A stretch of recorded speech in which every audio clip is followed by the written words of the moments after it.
Okay, it's April 21st at about probably 5-ish, 5:30. Um, just brought a bunch of stuff outside and planted a bunch of stuff because it looks like we're going to roll the dice, and I have gardener's optimism that we aren't going to have anything below 36, so we should be safe. These are geraniums that we overwintered. This was actually like a little seed geranium last year. Now it's huge. We kept it in the breezeway and it's quite big. It's already got some buds and started to flower a few times. So this one looks like it's wilted, but it's gonna come right back. It's a huge one. We've kept it alive over the winter, over several years. It's huge, but we just had to kind of help the roots a little bit. They're a little bit root bound, and we put it in a bigger pot, so it'll pop back probably in a day or so. These are all little petunias that I started from seed in the basement. We did deadhead them. There was a lot more blooms, but obviously not as many now at the moment. Another geranium that we overwintered, so it's huge. I have my green stalk, a lot of lettuce. There's some herbs on the bottom that I started downstairs. So the thyme, it's oregano, more thyme. That's catnip. Rest is like lettuce and stuff I seeded, so you can see it coming up. Roses are starting to really come together. You can see a lot of growth on them. Those are ground cover roses. That one's like doing amazing. And then there's these little strawberry plants that keep popping up, mixed in with other perennials.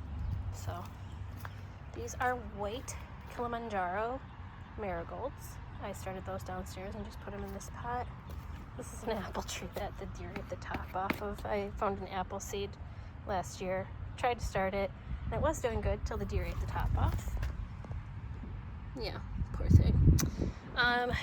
These are going to be calendula, and I seeded them so soon. These are more things that I started from seed downstairs.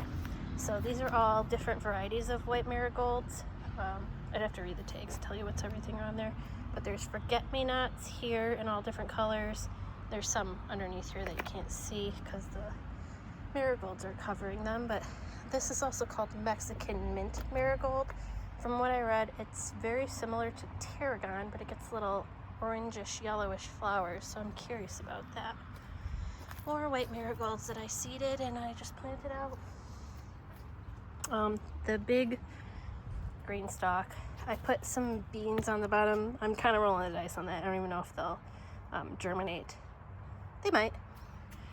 They're old seeds. Celery is all in this tier. And then just in these two pods on the top, I put something called Mizuna. It was a free seed pack that I got from Baker Creek when I placed my seed order because I ordered so much. So I just wanted to try to grow it and see if it tastes good. Pots I have to put some flowers in. Put my tomato babies that I started out. So that's going to be aroma. Well, it is, but it'll get bigger. This is called Cherry Flaviola. This is called the Sheboygan Paste tomato, and it was cultivated for Wisconsin by, I think, the Amish. So yeah, that'll be good because it's cultivated for my region and my state specifically. Excited to try that one.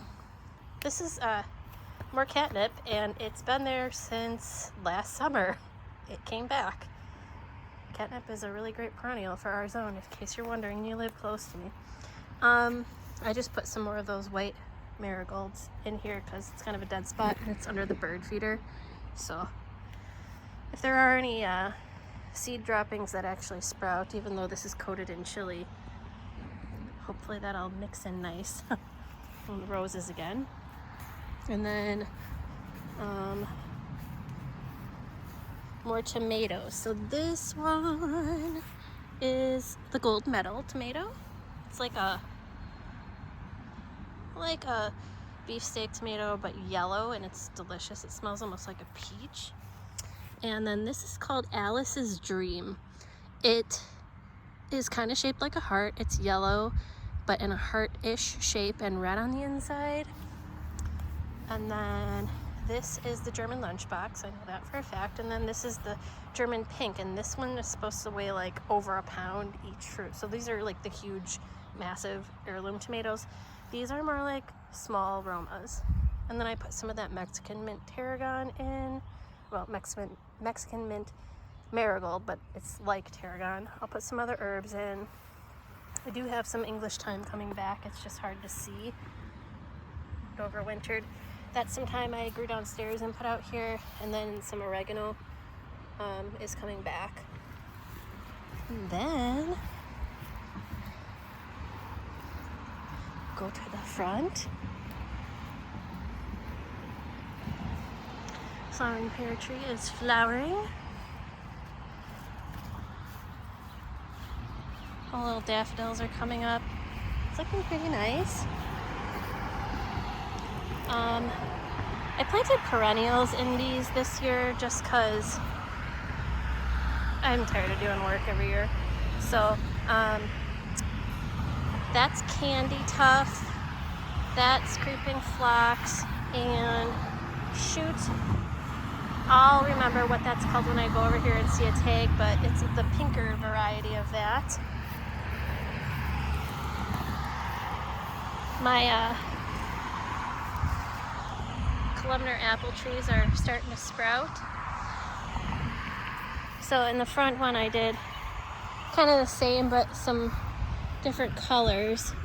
And that plant is called, I was trying to remember the name. Oh, I always forget it. It is Dianthus. I should know this by now, but we're Candy Tuft. And then this is like a flowering ornamental sage. It's got big purple tufts that come out of it. Kind of looks like lavender, but it's not. So that should all fill in, but yeah, the apple trees. Ooh, we got a flower. I don't know if you can. Maybe we'll actually get apples this year. That'd be cool. These are all perennials. There's chives, yarrow. I started the yarrow from seed many years ago, and then it just keeps coming back bigger and bigger. You see that fern thing? It's huge. Same deal here. The only thing the deer have sampled is the Dianthus and the phlox, and they didn't like it, so that's good. This is more perennial stuff. A lot of yarrow, a lot of tiger lilies. This is a little mini reblooming lilac bush that I thought was dying, so I put it here and it overwintered, and it's coming back pretty good. I mean, it's growing in a weird shape, but you can see it's got like the giant thing coming out of the side of it, but hey, it's working. And then this area is gonna need a lot of work.